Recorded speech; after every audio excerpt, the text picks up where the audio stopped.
Dios les bendiga. En diciembre sí voy a estar, pero voy a ir de vacaciones unos días, entonces a lo mejor ese día no voy a estar. Pero en enero con todo regreso.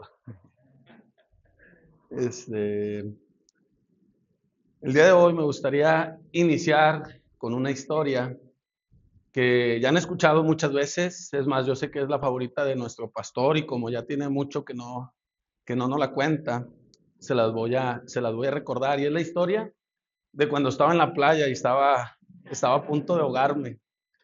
Pero ahora se las voy a contar desde mi perspectiva. ¿Han escuchado la verdad? ¿Han escuchado la verdad del pastor? Ahora falta mi verdad, mi perspectiva de esta historia. Como bien nos ha contado el pastor, yo no sé nadar y yo estaba en un lugar muy seguro, y la corriente, mi descuido me fue llevando, hasta que llegué en un punto donde ya no había regreso.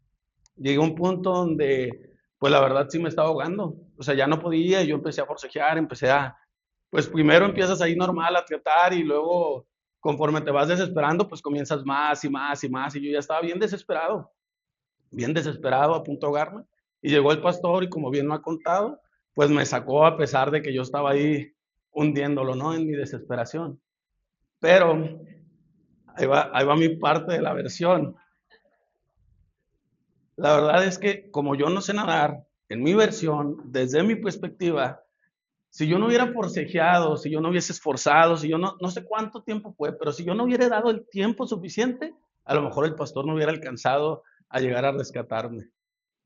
¿A poco no suena ridículo y absurdo esta parte de la historia? El decir, ¿sabes qué? Yo me estaba ahogando, estaba a punto de morirme, estaba ahí forcejeando, pero si yo no hubiese forcejeado, si yo no le hubiera dado el tiempo suficiente, a lo mejor el pastor no hubiera llegado. A lo mejor mi tiempo ahí hubiera acabado, pero qué bueno que tuve las fuerzas, qué bueno que no me rendí, qué bueno que le eché ganas, qué bueno que forcejeé, porque entonces le di el tiempo suficiente al pastor. Y aunque él me rescató, yo pudiera pensar desde mi versión que mi esfuerzo, el no rendirme, tuvo una participación importante en el rescate que tuve ese día. La verdad suena ridículo, suena absurdo verlo desde esa perspectiva. Y a veces, aunque nosotros no nos demos cuenta, así somos y así pensamos de nuestra salvación. Pensamos y vemos el rescate que Dios ha hecho con nosotros. Pensamos en cómo Dios nos ha rescatado. Decimos, no, es que a lo mejor yo me esforcé un poco. A lo mejor fueron segundos, a lo mejor fue un pequeño pensamiento, a lo mejor fue un pequeño paso de fe, de decisión final, pero yo participé en mi salvación. La verdad que así de ridículos como soné en mi historia, así sonamos cuando creemos que tenemos una parte, por más pequeña o más mínima, en nuestra salvación. Y es precisamente el tema del que vamos a hablar el día de hoy, que es la sola gracia. Nosotros somos salvados por gracia, y esto quiere decir que no somos rescatados o salvados por algo que hayamos hecho nosotros, por esfuerzo, por alguna decisión, algún pensamiento. En ningún punto de nuestra vida participamos en lo más mínimo en nuestra salvación. Y pensar lo contrario sería igual de ridículo que pensar que el pastor pudo rescatarme ese día de que no me ahogara porque yo pude resistir o forcejear ese día en la playa. Así que, ¿qué les parece si antes de iniciar con nuestro texto, hacemos una oración y le pedimos al Señor que nos ayude a poder entender este tema y a poder recibirlo en nuestro corazón como realmente es? Señor, te damos gracias por todas tus bondades, por tu misericordia y por tu gracia. Te damos gracias, Señor, porque si el día de hoy estamos aquí es por ti. Y con esa gratitud, Señor, te pedimos que el día de hoy nos ayudes a estar atentos a tu palabra, que me ayudes a mí a permanecer fiel en tu palabra y poder predicar conforme a lo que está escrito. Te pedimos, Señor, que tú seas con nosotros el día de hoy. Si venimos distraídos, cansados, que nos permitas estar atentos a tu palabra. Nos ponemos en tus manos y ponemos en tus manos este tiempo que estamos a punto de comenzar de la palabra. En nombre de tu amado Hijo Jesús. Amén. El día de hoy vamos a leer un pequeño texto, de hecho lo leyó Joaquín, no nos pusimos de acuerdo, pero está en Efesios capítulo 2, versículo 8 y 9, perdón. Está pequeño, no les voy a pedir que se pongan de pie, yo se los voy a leer, dice así: Porque por gracia sois salvos por medio de la fe. Y esto no de vosotros, pues es don de Dios, no por obras para que nadie se gloríe. El texto comienza diciéndonos precisamente lo que yo les decía, que nosotros somos salvos por gracia, somos salvos por medio de la fe, y dice, no, no de nosotros, porque incluso la fe es un regalo, es un don de parte de Dios, y dice, no por obras para que nadie se gloríe. Pero para poder entender un poco este texto, me gustaría reforzarnos un poco con el mismo contexto literario de nuestro mismo versículo.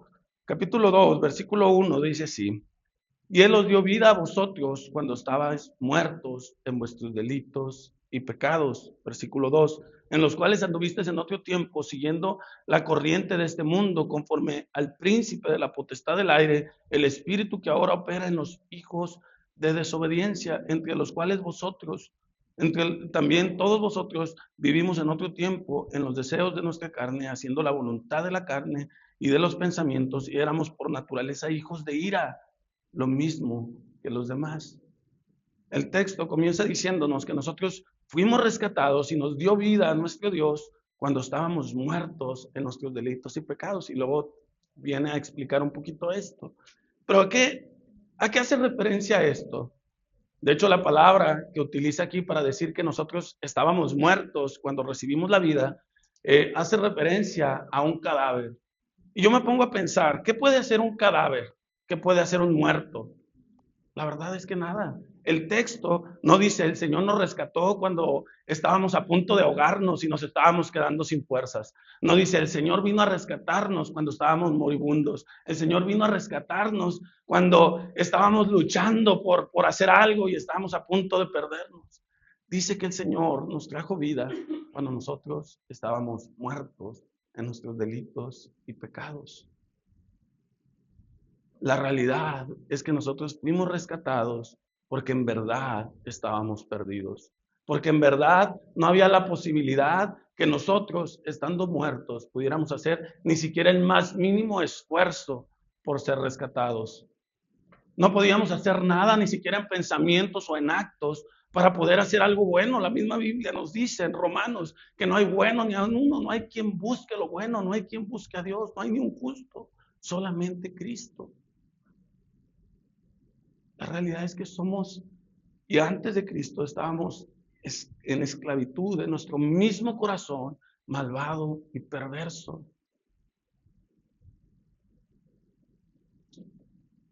Nos comienza a explicar el texto. Dice que antes, que anduvimos en otro tiempo siguiendo la corriente de este mundo, conforme al príncipe de potestad e ira que opera en los hijos de desobediencia. Nosotros podemos tener algo bien claro, y es que el mundo está totalmente corrompido, que las corrientes de pensamiento, que las corrientes de ideologías, que las corrientes de todo lo que el mundo está tratando de enseñarnos es contrario a la verdad bíblica, y el mundo realmente está en un punto, no solamente hoy, sino a lo largo de la historia, de maldad y perversión, desviado, corrompido, que hace la misma voluntad de su corazón continuamente. Basta con ver las noticias para darnos cuenta de cómo está el mundo. Tristemente, yo ya tiene rato que no uso mucho la red social de Facebook, pero cuando me meto, tristemente, continuamente me encuentro que hay personas que están desaparecidas, gente poniendo anuncios para encontrarlos, personas que son asesinadas. Nuestro país, tristemente, pasa por una delincuencia, corrupción, por realmente la gente que hace cosas malas, no recibe las consecuencias que debería de hacer y andan libremente continuando haciendo cosas malas. El mundo por donde nosotros lo queramos ver realmente está corrompido. Y nosotros estamos constantemente influenciados por ese tipo de pensamientos o ese tipo de situaciones en las que el mundo vive. Y no solamente eso, sino que peor aún, estamos siendo influenciados por nuestros propios corazones, que la Biblia dice que son por naturaleza hijos de ira, perversos, malvados, corrompidos. Uno de los consejos más comunes en la actualidad que he escuchado que le dan a la gente es: sigue tu corazón. Tienes una decisión importante que tomar, sigue tu corazón y hazla. Pero, ¿qué tan peligroso puede ser esto? ¿Qué tan peligroso puede ser seguir nuestro corazón? La verdad es que bastante. La realidad es que las peores decisiones que hemos tomado en la vida ha sido en su mayoría porque hemos seguido nuestro corazón. Y les voy a dar un ejemplo de cómo está nuestro corazón tan contaminado, tan perverso, tan lleno de maldad, que incluso cuando creemos que hacemos algo bueno, estamos realmente con un corazón perverso y malvado.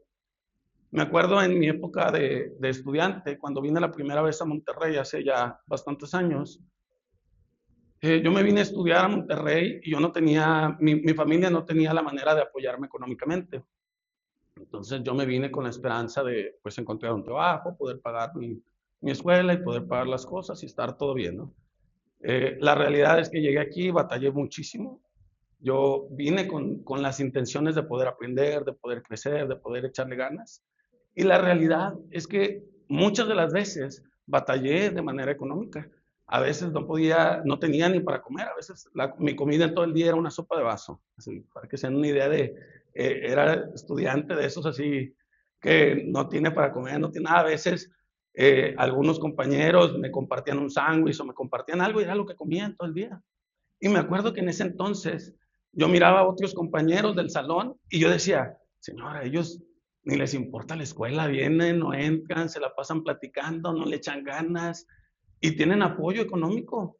O sea, a ellos no les falta nada y yo que me estoy esforzando, yo que le estoy echando ganas, yo que oro y te pido, Señor, ayúdame, porque yo estoy batallando y porque ellos no. O sea, porque yo no puedo tener el apoyo que ellos tenían.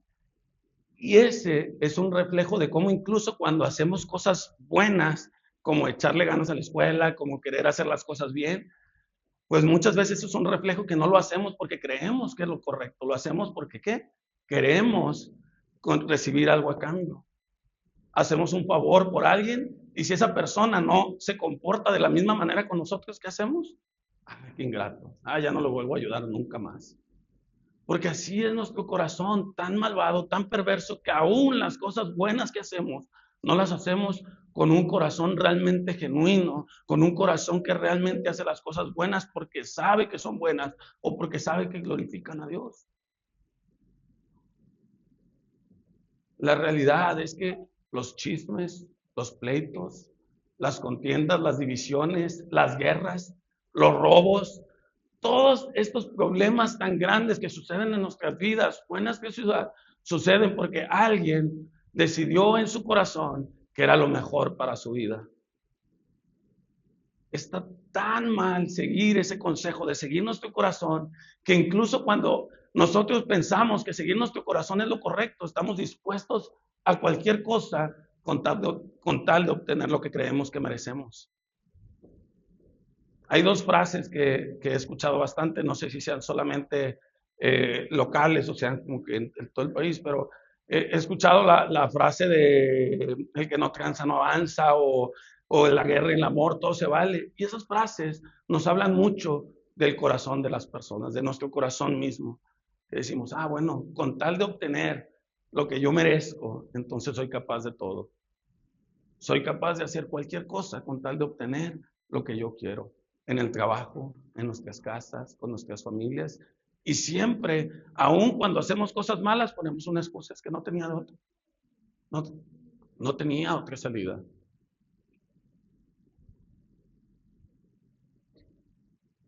Y pensando en esto, pensando en cómo somos, yo me pudiera preguntar, ¿por qué? ¿Por qué el Señor entonces nos salvó? Y esta pregunta del por qué es una de las preguntas más constantes en nuestras vidas, pero no cuando suceden cosas buenas con nosotros, sino cuando suceden cosas malas. ¿Qué sucede? En la historia que les conté, yo decía, ¿por qué, Señor, si me estoy esforzando? ¿Por qué, Señor, si yo sí de verdad quiero estudiar, quiero echarle ganas? ¿Por qué a mí no me puede ir bien?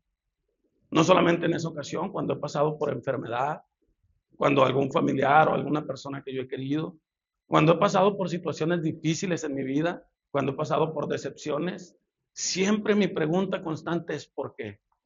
¿Por qué, Señor, permites que esto me pasa? Inmediatamente cuando me hago la pregunta de por qué, continuamente viene a mi cabeza aquellas cosas que creo que he hecho por las cuales no merezco pasar esa situación que estoy viviendo. Y yo recuerdo mucho que, gracias a Dios, más en mi juventud, ahora espero no tanto, pero más en mi juventud, a mí me gustaba mucho pensar en todas aquellas cosas de las cuales me había privado en mi vida de hacer, porque yo decía, no, es que yo quiero ser una persona ejemplo, testimonio, y siempre me gustaba alardear o decir, no, pues es que yo nunca he tenido ningún vicio, no, pues es que yo nunca he tomado, es que yo nunca he ido a fiestas, es que yo nunca esto, y pensaba en todas las cosas que para mí eran buenas, y decía, Señor, si yo he llevado esta vida de esta manera, entonces, ¿por qué me sucede esto? Y luego volteaba y miraba a otras personas que parecía que no les importaba y les iba ante mis ojos mejor que a mí. Yo decía, ¿por qué, Señor, no me puede ir como Él le va? Lo curioso es que esa pregunta no la hacemos solamente cuando nos suceden cosas malas. Porque la realidad es que difícilmente cuando algo bueno nos pasa, nos hacemos esa pregunta. Y sigue siendo reflejo de ese mismo corazón perverso, egoísta, que solamente piensa en sí mismo. Les voy a dar otro ejemplo. Gracias a Dios, en mi trabajo ahora me va bien. Pero la realidad es que hay personas que tienen mejor preparación académica, hay personas que son mejores que yo en lo que hago, incluso continuamente me equivoco y hago cosas que pudiera hacer mejor. Y muy pocas veces, creo que hasta ahora en el tema, me he preguntado, ¿por qué, Señor? ¿Por qué no a ellos que sí se lo merecen y por qué a mí? Porque a mí ahorita me está sucediendo esto, porque ahorita me está yendo bien. Y la realidad es que cuando nos sucede esto es porque creemos que nuestras obras y nuestros méritos son suficientes para que nos vaya bien en la vida. Tristemente, como lo mencionaba, vivimos en un mundo caído, en donde aún cuando hacemos esfuerzo en nuestro trabajo, aún cuando hacemos cosas bien, no es un mundo que paga por lo que realmente merecemos. Pero si somos honestos y pensamos en nuestro corazón, la realidad es que tenemos muchísimo más de lo que realmente merecemos. Pero nunca pensamos en eso, porque somos egoístas, somos perversos, somos malvados. A lo mejor no nos vamos al extremo de decir, y espero que no lo hagamos, de decir, bueno, no tengo el día de hoy dinero, voy a robar a mi empresa. Espero que no suceda. A lo mejor no llegamos al extremo de hacer este tipo de cosas que nos suenan muy exageradas, pero en pequeños detalles nosotros nos damos cuenta que nuestro corazón en verdad es perverso y malvado. No hay nadie aquí que podamos decir que somos buenos. Ninguno de los que estamos aquí, por más que asistamos a la iglesia, por más años que tengamos en la iglesia, por más que oremos, por más que leamos la Biblia, por más cosas buenas que hagamos o por más cosas malas de las cuales nos privamos, ninguno de aquí puede decir que es bueno. Ninguno de aquí tiene una pizca de bondad en su corazón por sí mismo, porque por naturaleza siempre buscamos lo propio. Esa es la verdad. Y es por esto que nosotros no participamos y no podemos, no solamente no participamos, sino que el texto dice que estábamos muertos porque ni siquiera teníamos la intención de hacer algo bueno. Ni siquiera había una intención en nuestro corazón de decir, ¿sabes qué? Ya voy a cambiar, ya voy a hacer las cosas bien. La verdad es que no es un pensamiento que nace en nosotros mismos por naturaleza, porque por naturaleza constantemente vamos a desear lo que consideramos que es mejor para nosotros. La Biblia, ¿qué nos dice acerca de nuestro corazón? Que es engañoso, perverso.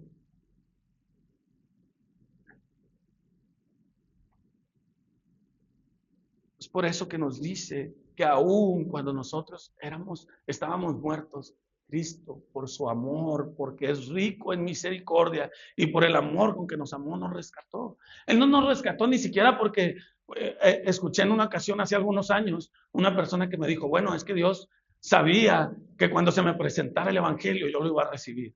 No, eso no funciona así. Tampoco te escogió porque Dios conocía que una vez que tú recibieras el Evangelio, ibas a hacer cosas buenas para Él, o ibas a predicar, o ibas a ser pastor, o ibas a ser maestro, o ibas a tocar en la alabanza, o ibas a ser una persona que predicaba a tus compañeros. No, él te rescató, Él nos rescató a ti y a mí por el simple hecho de que es rico en misericordia y por el gran amor que nos tiene. La realidad es que no hay una razón de nuestra parte por la cual nosotros podamos decir que hemos sido rescatados.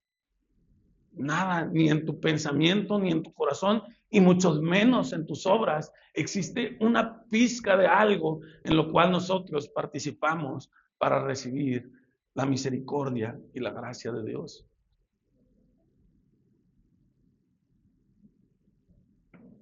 Esa es la realidad, que nosotros no podemos participar, no tenemos cabida en eso. Ni siquiera en nuestra fe, porque nos dice aquí que es don de Dios. Incluso el haber recibido, haber escuchado el mensaje nos hubiese sido imposible por nosotros mismos. No somos tan inteligentes o tan espirituales para decir, no, es que me predicaron, escuché el mensaje y la verdad que pude comprenderlo. La realidad es que no es así. Tampoco es tu testimonio de decir, es que la verdad, la vida me golpeó tan duro que a través de todos mis errores y todas las cosas que he vivido, pude entender que necesitaba de Cristo. No, la verdad es que no hay nada que nos pudiera haber hecho tomar conciencia de que necesitábamos a Dios, sino Dios mismo obrando en nuestros corazones. Dios, de principio a fin, es quien obra en nosotros, poniendo la fe para que por fe nosotros podamos voltear y mirar a Cristo. Ahora, la Biblia es muy clara y nos dice que la paga del pecado es la muerte, y por cuanto cada uno de nosotros cometimos pecado, por cuanto cada uno de nosotros deseamos constantemente lo propio, hemos sido egoístas, la paga de nuestro pecado y lo que tú y yo merecemos es la muerte, el castigo de Dios, la ira de Dios sobre nosotros. Porque cada obra que nosotros hacemos realmente es una ofensa, una transgresión en contra de un Dios santo y perfecto. La realidad es que nuestro corazón propio es contrario a la santidad de nuestro Dios. No merecemos realmente esto. Pero entonces, cuando hablamos de gracia, pudiéramos pensar, ¿fue gratis? ¿Es gratis? Para nosotros sí, porque tú y yo no participamos en nada para recibir ese regalo. Pero la realidad es que por la gracia que tú y yo hemos recibido, se pagó el precio más caro que se puede pagar en toda la historia y en toda la historia de la humanidad. Y nunca más va a haber un precio como el que se pagó para que tú y yo pudiéramos ser salvos. Y es la sangre de nuestro Señor Jesucristo. Él tomó nuestro lugar. Él no solamente vivió la vida que tú y yo no pudimos, sino que Él tomó nuestro lugar, recibió nuestro castigo, para que nosotros, o para que la salvación no estuviese en nuestras manos. Porque realmente si la salvación estuviera en nuestras manos, ninguno de aquí pudiésemos ser salvos. ¿Qué puedo hacer para ser salvo? O sea, yo me pregunto, ¿qué obra puedo hacer para ser salvo? Pudiera pensar a lo mejor en la cosa más bondadosa del mundo, llevar comida a aquellos que no tienen, rescatar a una persona que se está ahogando. Pudiera pensar en muchas cosas que yo pudiera hacer. Y la pregunta es, ¿sería suficiente realmente para ser salvos? La verdad es que no, porque nuestro pecado y nuestra maldad es aún mayor que cualquier cosa buena que pudiésemos pensar que estamos haciendo. Nada que nosotros estemos haciendo es suficiente, porque la Biblia nos dice que solamente hay dos cosas. Dice que tenemos que llevar una vida perfecta. ¿Y qué es una vida perfecta? Sin ningún error, sin ningún pecado, sin ningún pensamiento, sin nada que contradiga a Dios, no solamente en obras, sino en cuanto a la ley, cumplir de manera perfecta la ley. Y si no lo hacemos, morir a causa de esos pecados que no pudimos cumplir, a causa de esa vida perfecta que no pudimos llevar. Sin embargo, Jesucristo, porque es rico en misericordia, vino a la tierra en forma de hombre y como hombre cumplió con cada una de esas cosas que nosotros como hombres no pudimos cumplir. En corazón, en mente, en actos, en obra, en todo lo que hizo. Él hizo lo que tú y yo no pudimos. Porque cuando nosotros hacemos cosas buenas por conveniencia, Cristo lo hizo realmente porque Él es amor, porque Él nos amó, porque Él es rico en misericordia y en gracia. No es como que, nos amó porque hicimos algo bueno. Muchas veces yo escuchaba en la iglesia donde yo crecí, era un tanto dura, legalista en ciertos puntos. Y recuerdo que muchas veces me decían, es que tienes que vivir así, si no haces esto, Dios se va a enojar contigo. Y me pintaban, o yo, a lo mejor yo entendiendo mal, Creía que Dios era un Dios emocional, que si hago algo malo, Dios se va a enojar conmigo y me va a castigar. Y si algo bueno, Dios se va a contentar conmigo y entonces me va a premiar. Pero la realidad es que Dios no obra de esa manera. La realidad que no es como que Dios se enoja y se contenta, sino que Dios en su esencia, en su totalidad, como parte de su atributo, Él es tan amoroso y tan rico en misericordia que no importa lo que tú y yo hayamos hecho, no importa la manera en la cual tú y yo hayamos ofendido a Dios, Él por su gracia y aún cuando nosotros estábamos en ese estado de pecado y de maldad, nos rescató. ¿A poco esa no es una buena noticia? ¿A poco esa no es una noticia que nos llena de esperanza? Que nos permite llevar una vida cristiana realmente en esperanza, descansando en la obra que Él ha hecho. Porque si mi salvación descansara en mis obras, la verdad yo no podría dormir. Yo viviría aterrado, atemorizado, porque realmente mi corazón y mi conciencia me estaría acusando constantemente. Pero el saber que mi salvación descansa en las manos de Dios, en la obra perfecta de Jesucristo, es lo que me permite dormir y descansar confiado en que no depende de mí, sino que me espera una eternidad con Él, no por lo que yo haya hecho, sino por lo que Cristo ya hizo en mi lugar. En verdad, esa noticia es la mejor noticia que tú y yo podemos recibir en nuestra vida. Entonces, eso quiere decir que no podemos o no debemos hacer buenas obras. ¿Estamos peleados los reformados o los cristianos con las buenas obras? No, debemos o podemos hacerlas. Tenemos la responsabilidad de llevar una vida cristiana conforme a la Escritura, de seguir los pasos de nuestro Señor Jesucristo. Pero la realidad es que no vamos a poder. La realidad es que no vamos a poder y continuamente vamos a fallar. Y entonces debemos entender que nuestras buenas obras no aportan nada para nuestra salvación, pero sí son una evidencia y un reflejo de que hemos sido rescatados. No existe eso de, yo ya fui salvo, entonces voy y hago lo que quiera. No, porque una vez que nosotros entendemos la gracia de nuestro Señor Jesucristo, entonces la verdad nos es imposible pasar por alto su bendita gloria y poder decir, Señor, gracias por lo que tú hiciste por nosotros. En verdad cambia, transforma nuestros corazones la obra de nuestro Señor Jesucristo, contemplarlo, predicarlo. Por eso es que nos decimos constantemente en la mañana que debemos de predicarnos el Evangelio a través de la alabanza, que debemos de predicarnos el Evangelio a través de nuestras oraciones, que debemos de predicarnos el Evangelio a través de nuestras conversaciones. ¿Por qué? Porque cuando nosotros nos predicamos el Evangelio constantemente, nos lleva, nos impulsa a que realmente nuestro corazón sea transformado y lo que deseamos hacer ya no es lo que era antes de ser rescatados. Vamos a reflejar por lo menos un poquito la gracia, la misericordia de Dios, porque Él ha sido misericordioso con nosotros. Somos llamados y tenemos la responsabilidad de llevar esa vida cristiana, de poder ser hospitalarios, de poder ser amorosos, de poder ser generosos, de poder amar a los que nos rodean, de poder perdonar por más imposible o difícil que parezca. Porque Cristo hizo todo eso por nosotros. Y cuando vemos esa obra de Cristo plasmada en su obra, entonces nosotros podemos decir, gracias Señor. Gracias Señor por todo lo que tú has hecho en mi vida y porque me has pintado el camino para yo poder hacerlo. Es por eso que nos dice versículo 9, no por obras para que nadie se gloríe. Cuando entendemos este mensaje tan maravilloso, entonces no hay nada de que tú y yo nos podamos gloriar. No hay nada de lo que nos podamos jactar. No hay otra versión de la historia en la que podamos decir, no, es que ese pequeño esfuerzo que yo di permitió que el Señor me hablara. Es que ese tiempo que yo dediqué en las mañanas a orar permitió que yo pudiera estar aquí.